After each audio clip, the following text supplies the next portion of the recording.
What's up, Facebook Live? It's Sean Klongerbo. We had a little technical difficulties there. Not sure if this is working or not. Say what's up if you're here. Looks like everything's going all right. So if you're just getting joined us here, then go ahead and say what's up. I want to see who's joining me here. But we got a little bit of music playing in the background here while we're waiting to see if everybody gets on. Austin Smith, what's up, buddy? Hope you like my Mac Miller playing in the background here. We're just getting started, so just hang on with me for a minute, man. I'm just waiting for some people to get on. But today we're going to be doing, what's up, man? Today we're doing part 1 of my story, and this is going to be, a little bit of intro on how I became an entrepreneur, a little bit of my background on the military and stuff like that. I have a couple things that I wanted to touch on before we get started. So I'm going to go ahead and turn this down. What's up, Emma? How's it going? Turn down the Mac Miller in the background here. But last night my cousin Tiffany went. She went live with her Facebook story. And she's going through some... What's up, Sam? She's going through some troubles right now. You can go ahead and check her out, but I posted her live video to my wall, and it was all about, not doing life alone. And isn't that the truth? It's so easy sometimes. We feel like we're, alone in this world, and we're really not. So when we really start to engage with each other and share our lives with each other and experience each other, that's when we really get that fulfillment. So that's why I'm going live with my stories, because I want to share this with you guys. I want to let you guys know what I've been up to, and I hope that you guys find some value out of it. So, to get started here, I'm a diesel mechanic by trade. I'm an entrepreneur at heart. I've been promoting my brand Ambition Exclusive lately as a motivational entrepreneur, and some of you may be following that, you may not be, but if you want to see what I've been posting, go ahead and check me out on Twitter, Snapchat, Instagram, Facebook at AmbexClu, AMBEXCLU, and make sure that you get a copy of my ebook, Unleash the Beast Within. Just go ahead and comment Unleash the Beast, and I'll be glad to send you a copy of that. You're gonna get a ton of value out of it. I've been getting tons of good feedback on it. So I just wanted to read a little Bible verse here real quick before we get started. Actually, 2 of them. This one comes from Matthew chapter 7. Do not judge others, and you will not be judged, for you will be treated as you treat others. The standard you use in judging is the standard by which you will be judged. And why worry about a speck in your friend's eye when you have a log in your own? How can you think of saying to your friend, let me help you get rid of that speck in your eye, when you can't see past the log in your own eye? What's up, David Oliver? And, isn't that the truth? We never really know who we're talking to. And I learned that was true with my good friend Tracy. Tracy, I hope you can join me here today. He sent me a link for a company that I'm very familiar with. And, I commented on him. I said, hey, man, at least you can buy me a drink first, and he's like, he kind of apologized or whatever, but he said he finally, we started to talk to each other and develop a relationship, and I'm really excited to be working with him because he has a lot of really good value to bring to the table, and everybody's story has value, and that's what I'm here doing this Facebook Live video for, sharing my story so that you guys can see what kind of value I have just in the experiences that I've had and that I share with other people. And what's up, David? Thanks, man. I appreciate it. So, like I said, we never really know who we're talking to, and that's especially true on the internet because there's tons of people out there, and it's easy to just get lost in our own little worlds, but the world is a big place. So I just want to read one more little scripture real quick. It's out of Galatians chapter 6. Do not be misled. You cannot mock the justice of God. You will always harvest what you plant. Those who only live to satisfy their own sinful nature will harvest decay and death from that sinful nature. But those who live to please the Spirit will harvest everlasting life from the Spirit. So let's not get tired of doing what is good. at just the right time, we will reap a harvest of blessing if we don't give up. So isn't that the truth? We just got to stick with it. As long as we keep putting one foot in front of the other and keep our thumbs up, eventually we're going to get to where we're going. What's up, Gabe? And I'm going to be touching on that in my third part, which is my experience of hitchhiking to Mexico. So make sure you stay tuned for this 3-part series. There's going to be a lot of information, a lot of story to tell over the next couple days here. But without any further ado, I'm going to go ahead and get into it. Why am I an entrepreneur? How did I get started as an entrepreneur? When I was in middle school, well, I guess we'll start at the beginning here. I remember being a young kid, and I wanted to get a dirt bike. And so my dad told me, he said, if you want to get a dirt bike, then you got to save up for it and you got to earn it. So I remember cutting firewood. He told me he was going to match me every dollar that I earned. He would match me $1. And so I got out there and cut firewood and did what I had to do in order to save up to get myself a dirt bike. And eventually, the dirt bike kind of thing, that kind of, it went away. But what's up, Mark? Good to see you, man. I became, when I got into middle school, I had, different things that I wanted to start spending money on. And I knew that I needed to have my own money. And, as a kid, I wanted to get a job that played against sports or different things, I tried applying for. But as a 13, 14, 15-year-old kid, you just can't get a job. And so, I did the only thing that dirt scooter, yeah. The only thing that I could do to make money was to umpire for Little League. And so that's what I did. I became an umpire. I also caddied at Northland Country Club, and I had to ride my bike 10 miles into town just to go and caddy. What's up, Luke? Good to see you. And that's what I did. I rode my bike 10 miles to Northland Country Club every day in the summer, and I would get at least one loop for $50 every day. Sometimes if I was lucky, I'd get 2 loops a day. And, some of those guys, all of those guys have money down there at Northland Country Club, but some of them, if they really liked your energy and they liked who you were and you kept up and shut up, that's kind of the mentality of a caddy, then they'd tip you, even better than that. And so that's what I did, for a couple summers in middle school and stuff like that, was I caddied and I umpired. And I remember when I officially became an entrepreneur, when I was conscious of it, was when I was in Mr. Devney's marketing class. So if you're in Mr. Devney's marketing class, say what's up to Devney in the comments. Devney's the man. He took us down to DECA, just put up with our shenanigans for years and years. I'm so sorry for all the stuff I put you through, Mr. Devney, but you made a huge difference in my life, and I'll never forget the time that you said, if you let me see here, if you do what you love and you find a way to get paid for it, you'll never work a day in your life. And that hit me like a brick wall. And so later that night I was out, what's up, Ben? Later that night I was out snow plowing the driveway, and I was thinking about it. I was like, man, I kind of like snow plowing. Like, this is easy. Like, I could do this. DECA State.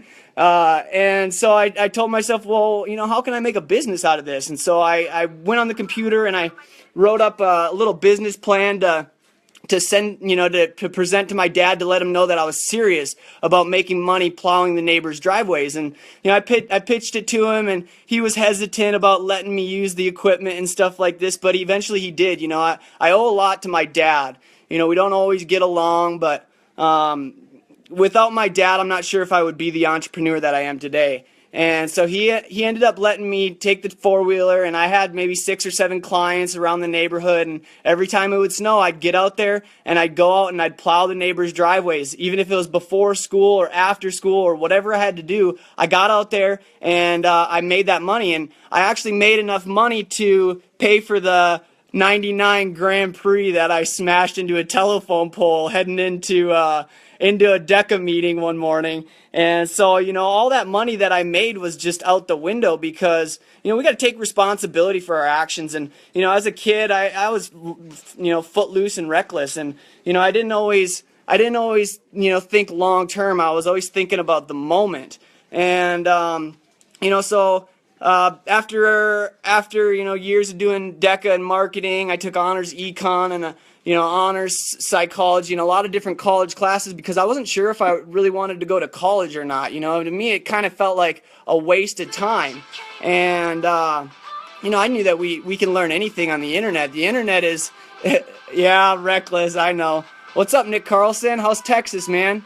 Um, so back to the story here. I was a senior in high school, and I remember Connor Payne approaching me and saying, hey, you want to fly? I know that that's what your passion is. The National Guard can help you fly. And I was exploring options about joining the Air National Guard, and that was what my plan was to learn how to fly with the... What's that? Less music? You like the music or not? Let me know. But so Connor Payne ended up convincing me to join the Army, and I joined the military when I was a senior in high school, September, and I drilled for 9 months before going to basic training. And, I got super excited about it, and I caught the plane and went down to relaxing in Fort Jackson. It was anything but relaxing. We had probably one of the toughest companies in the entire post, and one of the toughest drill sergeants at that. And so, we went to reception, and ended up getting classed out. Hi, Mom. Good to see you. And so when we got classed out, we had to do a room inspection. And, I had some cough drops that I had brought through, and they were sitting in one of my boots on top of the wall locker, and we weren't allowed to go into the room. They were just coming up to inspect. And so the drill sergeants come in, and they start going through stuff, and all of a sudden I hear stuff kind of flying off the walls, and all of a sudden I just heard, "What the bleep?" And I was just like, oh no, they found my cough drops. Shout out to McKay. McKay wanted me to throw that in there, but ever since then they called me cough drop at basic training for the whole time that I was there. And everybody viewed me as a viewer discretion. They called me a shitbag. They just thought I was a piece of shit. And so I had to go through a lot of bad, just difficult experiences through basic training, and I always had to prove something to somebody that I'm not a piece of shit. And so it was really difficult. I really focused on basic rifle marksmanship. I ended up qualifying with a 38 out of 40, a 39 out of 40, and then we went into a shoot-off, and I was almost going to be the highest BRM qualifier in the entire battalion. Which, if you're not familiar with the military, the battalion is like 6 or 7 companies. I can't remember how many companies we had in our battalion, but I was tied for the highest BRM in the company. And my drill sergeant, he is Drill Sergeant Byers, and he was giving me such a hard time about it because he didn't think BRM isn't worth nothing, and so after one of our FTXs, I had some coffee packets in one of my wall lockers, and one of my battle buddies found them, and he ratted on me, and I was just like, why are you gonna rat on me? So I had to go see the company commander. I had to, face the firing squad, if you will. And he ended up telling me, look, Klongerbo, you're lucky. You're going to graduate because I don't have anybody to reclass you with. So, go ahead, go to AIT and have fun. And so I go to AIT, and I put in work, and I was focused, and I was dedicated to it. And I was actually 99% in my class. What's up, Michael? I was 99 in my class, 99%, and I was supposed to graduate Distinguished Honor Graduate. And that's when one of my other battle buddies ratted on me again. It just kind of seems to be this reoccurring thing. I just, hey, no worries, man, never too late. But, after going through that, I gotta remember where I was at here. I got ratted on for having spice in the barracks. And so they searched all my stuff, and they didn't find anything, and they searched it all again, and I'm like, I'm graduating in 4 days. Like, I'm supposed to be taking a plane home, and I'm going back to my unit. And I knew that one of my battle buddies had some, and I was helping him out to, hey, they're going to find it, like, you got to get rid of it. And, I made a mistake of putting it in my bags, and they found it, and I ended up getting 45 days of extra duty for that. So I had to stick around for an extra 45 days of extra duty. And then eventually, I got sent back home. I got my honorable discharge and sent back home. and I wanted to go out to Seattle to go see my battle buddy Dalton Oates, who had my back the entire time during this process. Like, you know, you got to know who your friends are, but you got to know who your enemies are. And Dalton Oates is definitely one of those people, like friends for life. Like we talked to each other the other day, and it was like we haven't seen each other in years, but it was like, you know, yesterday that we had seen each other. And you know, he just had my back. You know, we went into the first sergeant office and they grilled us down. You know, you ever seen Private Clongerbo smoking spice before? And, you know, Dalton Oates goes, no, first sergeant. And he goes, why'd you hesitate, Private? He goes, well, just consider my options, first sergeant. And first sergeant says, Private Oates, you ever seen me smoking spice? He goes, no, first sergeant. He goes, well, why'd you hesitate? He goes, just consider my options, first sergeant. First sergeant says, Private Oates, you're a smart one, aren't you? And, you know, so he had my back. And, you know, that's what it's all about, is, you know, having each other's back. And so I went out there to Seattle to go see him. I drove Grandpa's 1990 F-150 all the way out to Seattle. And I learned how to longboard out there. And I remember one night in specific that I had missed the train to get back to Tacoma. So I had to take a late night bus, and I remember sitting next to a guy on the bus who told me about these devices that were these bolt-on devices that helped people get better fuel economy out of their cars. And it used water, and I was like, man, this guy's crazy. You know, I had kind of gotten into conspiracies and this and that, and I kind of took it with a grain of salt. But I remember, you know, a couple months later, what's up, Austin? Couple days or a couple months later, I remember thinking about that, and I was like, what about that guy that told me about the water-powered car? So I got on the internet and I started doing some research, and you know, it seemed to be some legitimacy to it. So, you know, I decided, hey, you know, I know enough about this now, and I'm gonna see if I can make it work. So what's up, Tanner Murray? So I spent all the money, all the extra money that I had buying, you know, stainless steel tubes and wires and all this different stuff to build myself this hydrogen fuel cell that I was convinced I was going to be able to get better gas mileage in my truck with. And so finally I made this thing and it worked, and I was like, dang, like we can actually turn water into hydrogen. Like I remember telling my 9th grade physical science, Tanner, I think you were in Mr. Tideman's 9th grade physical science class with me. Correct me if I'm wrong, but I remember we were talking about energy in there, and I was like, Mr. Tideman, we just made hydrogen out of water like the other day. Like, why don't we use hydrogen on our cars, like, instead of oil? He's like, well, perpetual motion device, like, you don't get as much out of it as you put into it, and this and that. You know, he gave me the whole rundown. Yeah, Mr. Tideman, yeah, oh gosh. I just gave him hell, just like Devney. I gave Devney hell too, but so I said, well, you know, why? He told me, well, we can't store hydrogen because it's too dangerous. I said, well, why would we store hydrogen? Why don't we just make it on demand? And that's when he gave me the whole spiel about the perpetual motion device and this and that. And so I thought back to that day, and I was like, why would, you know, they say that this isn't possible when it is?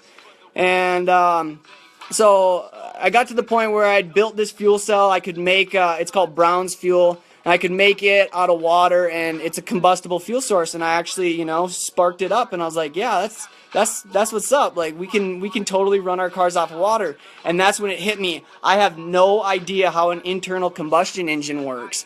And so I made the decision to go to UTI in Sacramento for diesel technology. It was a 10-month program. It was like the shortest program that I could find. You know, Grandpa had given me some money for my education, and I needed to use that money. That was the only stipulation, was that we had to use that money on our education. So I said, you know, I'm going to go to UTI and I'm going to learn how internal combustion engines work. And so I did. I went out to California and I lived with my cousin Eric out there. And we went down the rabbit hole deep. Like, we explored everything. Like, there wasn't a whole lot of things that we didn't talk about. And, you know, if you're into conspiracy theories, say what's up in the bottom. You know, I'd love to have a conversation with you about the whole nine. I mean, there's a lot of stuff out there, but, you know, we just got to take it all with a grain of salt. Like, if we can't change something, like, it's going to change us. So we're like, how do you stop a train wreck? You don't. You don't stop a train wreck. You either watch or you don't. But if you get involved with, you know, trying to change something that you don't have the power to change, you're only going to get hurt. And So, all these conspiracies and all this stuff, I just kind of put it behind me. I said, well, look, I'm going to graduate here.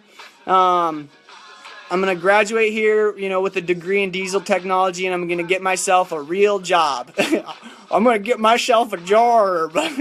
And so I had this job lined up, and when I graduated, I flew home, and I was waiting for to sign this job with Exodus, and they build scrap metal moving machines out of Superior, Wisconsin. It's all electric over hydraulic, state of the art.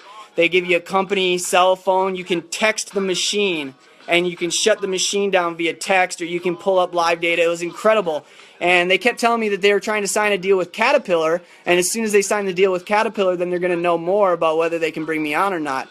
And I was super excited about this position because it was a traveling technician position. So I get a company computer. I fly around the country to, maybe 100 machines or so, and I work with the mechanics that are on site to, fix these machines. I'd be a factory technician is what I'd be. And so I stayed up with them for a year. I went every single day. What's up, Luke Estep? Long time no see, man. And so I stayed up with this company for a year trying to, figure out if they were going to bring me on or not. And finally, they ended up signing a deal with Caterpillar.